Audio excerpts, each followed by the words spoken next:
warahmatullahi wabarakatuh. Hello everybody, my name is Sofiyah Nadhira and I'm from Al-Ghozali Junior High School, Jember. Today, I want to tell you a story about a brave, beautiful woman from China. The title is The Story of Mulan. So, let's go back to the time which is called Once Upon a Time in ancient China. There lived a beautiful young woman named Mulan. She lived in a small village with her parents and a dog named Little Brothers. Mulan's father had once been a great warrior, but his leg had been injured in the battle. As an only child, Mulan felt responsible for upholding the family honor. One day, a man arrived with the terrible news from the emperor. The Han's China enemy had invaded. The emperor had ordered that one man from every family must join the imperial army. Mulan's aging father had to fight again. Mulan knew her father was too old to fight again. Late that night, she made a big decision. She used a sword to cut her hair short. Then she put on her father's warrior clothes. Who is that girl I see, staring straight back at me? When will my reflection show who I am inside? As her parents left, Mulan, now dressed as a young man, jumped onto her father's horse, Han, when she rushed off to join the Imperial Army's training camp. Somehow, she would find a way to bring honor to her family. When Mulan arrived at the Imperial Army's training camp, she met Captain Lisa. "What is your name?" he asked Mulan. My name is Pink," Mulan said. To her amazement, Sang and the other soldiers believed that she was a man.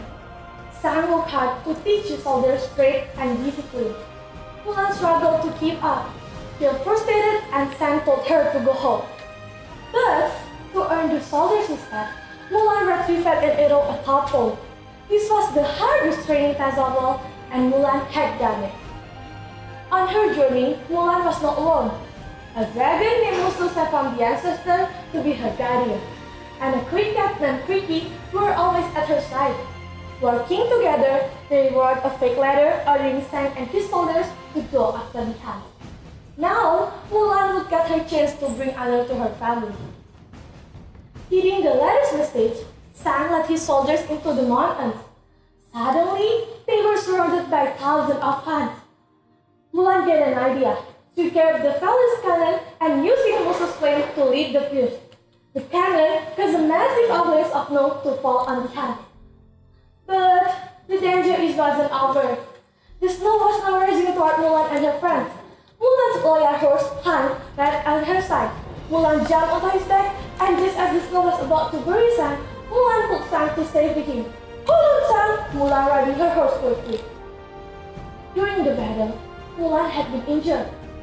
While coming forward, a medic realized that Pink was a woman. "I'm sorry, Mulan. We had no choice." Sang left Mulan behind.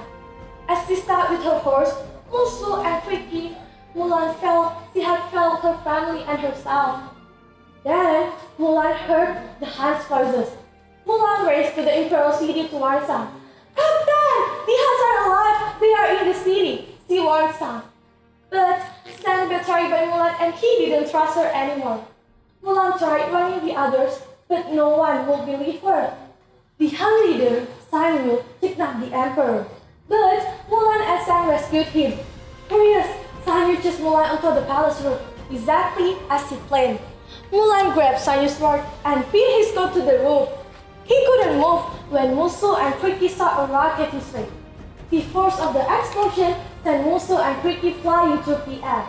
Mulan and Sang fell together to the ground as fireworks began to fill the sky. The people were celebrating when the Hans had been banished and the city was saved.